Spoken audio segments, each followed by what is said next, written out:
right. Really? Lance versus Rick, 32.1. First of all, Lance, Merry Christmas. One Jew to another. Thank you. As a conservative, I appreciate you recognizing the importance of Christmas to America. Yeah, I've never had a problem with that shit. When I was a little kid, my first job in my dad's store was making Christmas bows on the bow machine. You crank them out, and every year we'd put together, more than a dozen fake Christmas trees to go around the store. And the time of year bums me out just because the days are short. I get depressed. And growing up in Boulder, the sun went down at like 3:45. That's why we have our most warm and festive holidays this time of year, because this year makes you depressed because it's cold and dark. And if you're going to have a shitty year in school, this is when the work, the missed assignments and all that stuff really starts piling up. So. Well, then why aren't you disgusted with your liberal colleagues that are against Christmas? It's like a bullshit Fox News kind of issue. Nobody's really against Christmas.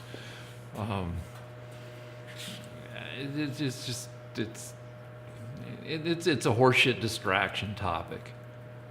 Okay. And there's lots of shit to like about Christmas, especially if you're Jewish, because if you're a liberal Jew, you get Hanukkah presents, and from your Christian friends, you get Christmas presents. Okay. And back in Boulder, there's a giant star of lights in the shape of a Christmas star that goes up on the mountain, and that thing is frickin' cool. And nobody has a problem with Christmas, except some of the Christmas songs suck ass. All right.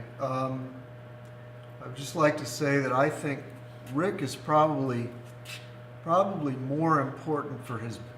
He's probably more distinctive for his body than his mind in this series. Look at this body. Turn to the camera. My God, he's really looking good. He's working out 7 times a day now. 5 times a day. All right. Well, it's impressive. Thanks. All right. Also, in terms of body, you and I each cut our own hair. We each gave ourselves. I gave myself a haircut today. You gave yourself a haircut. I think I look like a proper little gentleman. Yeah, there's no reason to be in the pocket of big haircut. You can cut your own hair. My hair's going to look like shit regardless, so I might as well, cut it myself and save the money. All right. So what's our issue for today, Rick? We're going to start with Trump wants to move the capital of Israel to Jerusalem. And you're going to know a lot more about this than I do. All I know is what I hear from the liberal press, which says that it pisses off Muslims and Palestinians. Have you ever read the Hamas charter?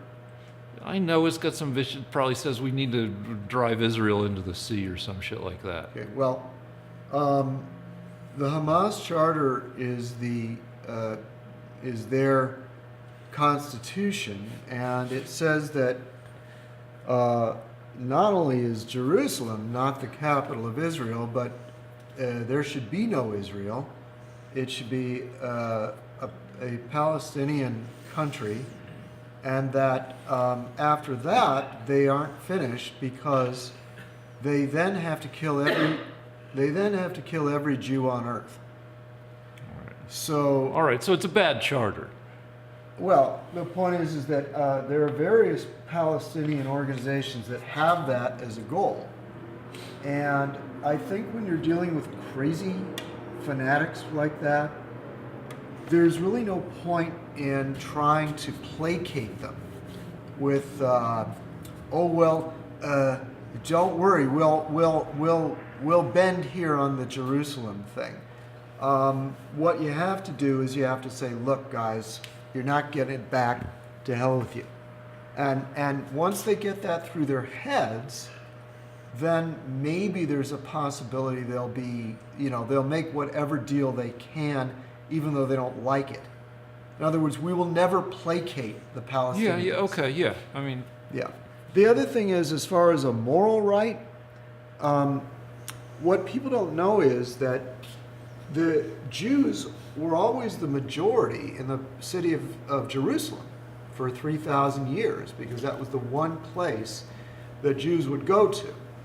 So there's a moral right to it. But there's more. Jerusalem was never a Palestinian city. Hold on, I'm burning, both from your rhetoric and this frickin' heater. Okay. It was never a Palestinian city. What happened was the Turkish Empire collapsed after World War I. Britain took it over. And then the UN, or I believe it was the UN, mandated that Jerusalem would be part of Israel. Yes, it was the UN, when Israel was created in 1948.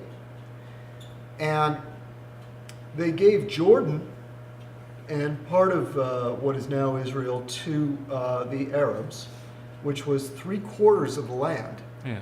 The Jews got 1/4 of the land and Jerusalem. Well, the Arabs didn't like that, so they invaded and took over in 1948. They managed to capture Jerusalem and hang on to it for 19 years. And in 1967, the Jews took it back. So the whole Palestinian claim to ownership of Jerusalem is based on owning it for 19 years. Okay. I got a couple things to say. Okay. One is you got like the Palestinians crammed in these little, like the Gaza Strip and everything. Mm-hmm. And there's all these embargoes on what they can bring in and stuff. So they build tunnels. Yes. And all I have to say is I think tunnels are freaking fascinating. That Okay. these guys go down like hundreds of feet and then they go across and they're like bringing in building supplies. They're not bringing in building supplies. And building supplies and probably some rockets and crap like that. No. The tunnels, my friend. Okay, listen to me. The tunnels, they're allowed to bring in building supplies. What they're not allowed to bring in is weapons. Okay. And the weapons don't come from the tunnels. The tunnels are used to tunnel under Israel so that they can appear in border towns in Israel and murder Jews. Well, that sucks. That part sucks. But the tunnels. The tunnels are not for building materials. If Okay, all they all right. were ever doing was bringing in building materials, there would not be an embargo on the Gaza Strip. All right. Well, I just got to say that tunnels are really interesting. Whether it's Mexicans digging tunnels to bring cocaine into America, those are interesting too. Okay. Homemade submarines, those are interesting. Anything that people do to try to get across a border. But really, like, I mean, it's never going to happen. But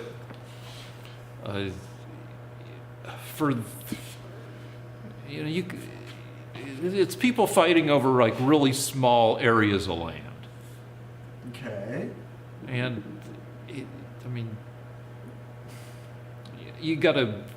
it would be nice to be able to say, all right, quit fighting over this land. We'll give you some land elsewhere. They did. They did.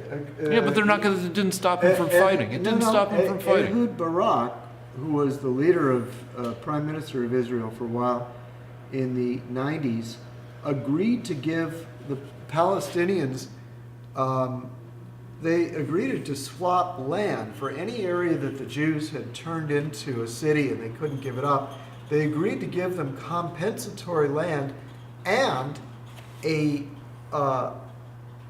zone so that they could go from the West Bank to Gaza and still be in Palestine. The Palestinians refused that and began more terrorism. Yeah, and people don't want to stop fighting. I mean, the leadership at least. Well, you don't want to stop fighting if your goal is to kill every Jew on earth, then Yeah, why so- stop fighting? Because your goal is not to have a contiguous Palestinian state; it's to murder all the Jews in Yeah, Israel. I don't know a whole lot And then about all this. everywhere else. The thing that. Well, then listen to me if you don't know anything. Yeah, all right. So, about it. all right. Well, I mean, you're What's scoring wrong all with sorts of listening? points, right, man? But the thing I don't like about the Jerusalem thing, the only thing is that it's probably a cynical move to appeal to the evangelicals in Trump's base who need Jerusalem to be the head of Israel because it's part of the end times predicted in the book of Revelations. Yeah, you're too smart to believe that it really is that. You're just saying that. I don't Well, believe you believe that. That it's a play for evangelical? Do I think that it's the? They'll probably win. I doubt you support Roy Moore. Do you support Roy Moore? I would vote for him in a heartbeat. Absolutely. We can't have a leftist in Alabama. Are you kidding me? To try to, we're one vote away from the Democrats being able to stop all progress. Absolutely. And by the way, didn't the liberal news media tell you that yearbook passage has been altered? Yeah, and I mean, we can talk about yeah, let's talk about that, because you have 9 accusers. One of them added to the stupidly, well, the stupid part wasn't adding to the inscription. The stupid part was not admitting it from word go. At some point, she added notes to the deal. She may have added his last name or the date at which she claims it was signed. Yeah, and then they sat on that for a couple weeks. If they'd said from word go that, yeah, here's his signature, and then because I was a kid or whatever, at some point I added notes about when he signed it or something. Yeah, but when she added the notes, did she try to make it look like his handwriting? I don't know. Well, see, nobody knows because they won't release him. I'm sorry. Well, no, they've showed pictures of him. They're in 2 different color inks. One of them's in black ink and one of them's in blue ink, apparently. Yeah. So it's like it wasn't like a really great attempt at forgery or any of that shit. But the handwriting, according to experts, of the stuff that she didn't add, matches his handwriting. Mm-hmm. And to me, it doesn't mean that the whole thing with 9 accusers is somehow, you have to throw out the whole thing, though a bunch of voters will interpret it as, yeah, we can vote for him because this whole thing is a conspiracy against it. Well, it's just hinky. I mean, it's sort of like, to use one of your words, why not just hand over the whole inscription and let people look it over?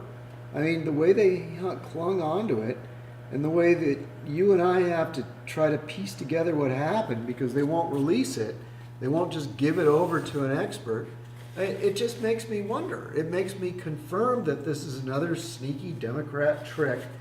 And furthermore, when we talk, well, you're going to use, and wait a minute, and she's the one that has the most vile story about him too. Is that this is the one where she was 14 and wait, are you sure she's the 14? Yeah, she's the 14-year-old. What's her name? I don't know her name. The 14-year-old, the one that claims she was 14 is the one that made strange additions to the passage he wrote. And that doesn't mean that he couldn't have written part of it, but it's just getting stranger. Yeah, and you know stranger. who. It's making me more and more suspicious. Yeah. About a story that I didn't trust to begin with. But beyond that, well, wait. Do you trust everybody who accused Franken? I'll tell you why there's a difference. But let me just finish. The other thing about the Roy Moore thing, that I think we went over this before, is a lot of these girls are just teenagers. Yeah, they were like 19, 18. Do you know who do something stupid like alter or add to, not alter, but add to the... A 14-year-old might do that. Yeah, a dumb kid. But she's not even saying she did that. We don't know when she put the notes on. It's all very mysterious because they're shielding the materials from experts. They can't be analyzed. So it's just very strange. And meanwhile, the fate of the country is in the balance. And then, as we said the last time we talked about this, some of these accusers were just teenagers.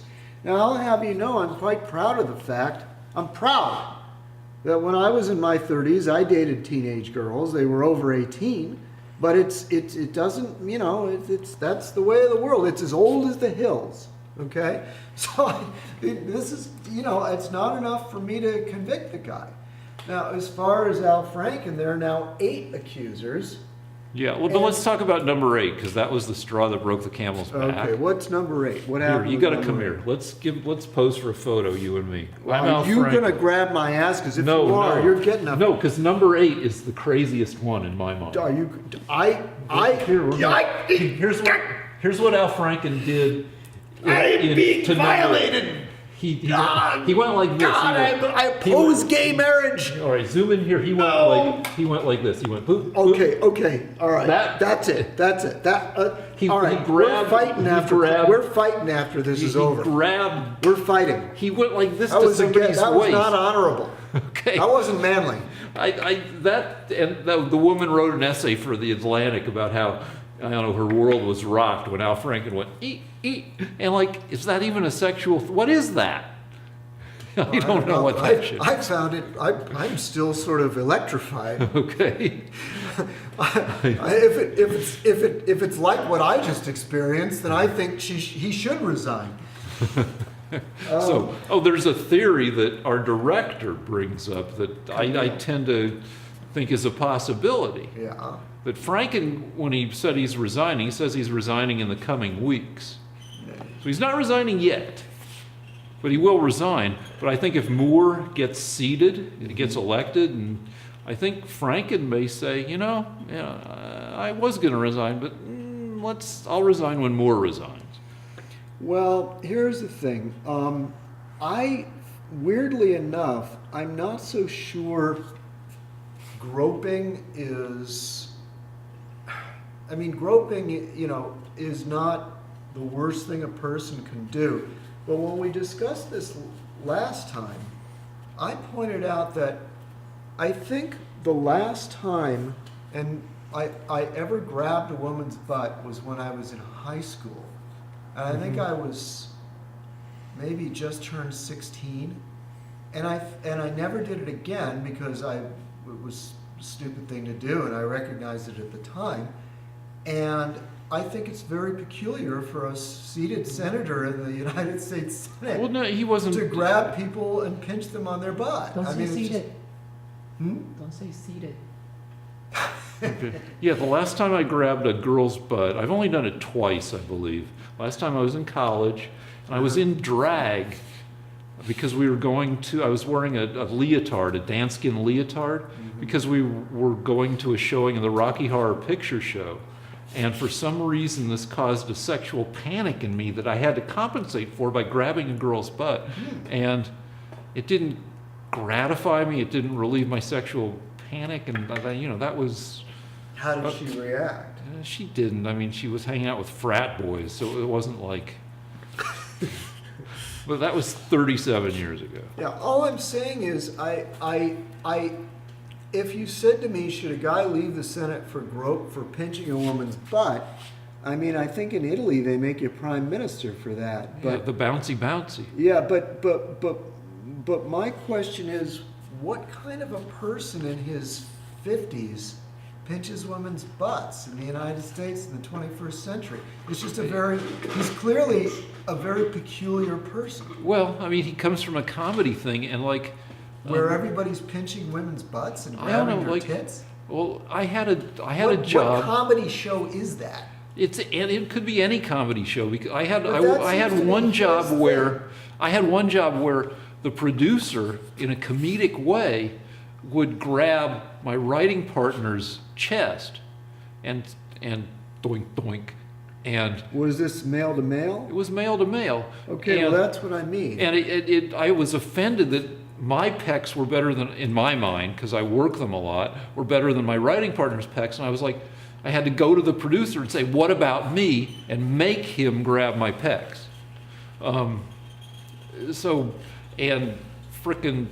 I mean, I've had jobs where if I fell asleep at work, I would get a glass of water in my face, and then I would have to wrestle the guy who threw the water in my face. Yeah, but this is male on male again, and you weren't in the Senate. No, but I mean, neither was he for almost all of these incidents. Almost all of them. I mean, it's just peculiar, Rick. I mean, look, you want to have a Democrat senator. Look, JFK was having orgies in the White House. I don't know if he had that. He had a bang room, though. Yeah. I mean, that A bang was, closet. That was It the wasn't a first very big room. Democrat. Ted Kennedy killed somebody. We talked about that. Then there was Conyers who walked around In his underpants. underwear. Now you've got a groper. Oh, and you also have the Trent Franks who wanted his staffers to have his babies. Yeah, to be honest with you, I don't even think that's bad. Well, it's weird. I don't know, like, I mean... I don't think, some people are saying that's not the real problem, because Yeah, if it it could be. is, who cares? Yeah, it could. It seems like a weird, like a guy offers you $5 million to carry his child. He could That's offer my wife that, and I would just come and shake his hand. I wouldn't. Yeah, accuse I don't him know. of Everything's anything. weird at this point. Like it's a necessary change in the culture. No, I actually but- think if that's all he is resigning for, then I don't think he should resign at all. Yeah, like maybe, but you don't know. We don't know about any of this stuff. Right. Then we don't know. Then we can't speak knowledgeably about it. But this is like, I mean, it's kind of like when people first started using cell phones, and some people were a-holes about it and talked too loudly in restaurants and banks, and now most people have learned a certain level of manners. Yeah, but I don't know. I don't think anybody groped women's breasts back in the 70s. Oh, come on. U.S. senators would grab your tit? I'm sure there was, I mean, there was, all through the 60s, there were the standard, like, joke in, like, magazines is the boss chasing the secretary around the desk. Yeah, there were rape jokes, too. I remember rape jokes. But it's still not the same. I mean, you can get a fat lip if you grab some woman's breast. I mean, her husband would come down and kick your ass. Yeah, I mean, but was it's I don't remember. You're defending the indefensible. I mean, I'm not saying he should resign, frankly. I just think he's a peculiar person. There's no justification for groping a woman's breast, especially from our senators. well, no, the only breast deal was the photo. I think everything else. Yeah, was, the one that we have photographic evidence for. That's the only one. All right, yeah, that- but that all right, was let's a catch. move on. What do we got next here? Let's take a break. Okay.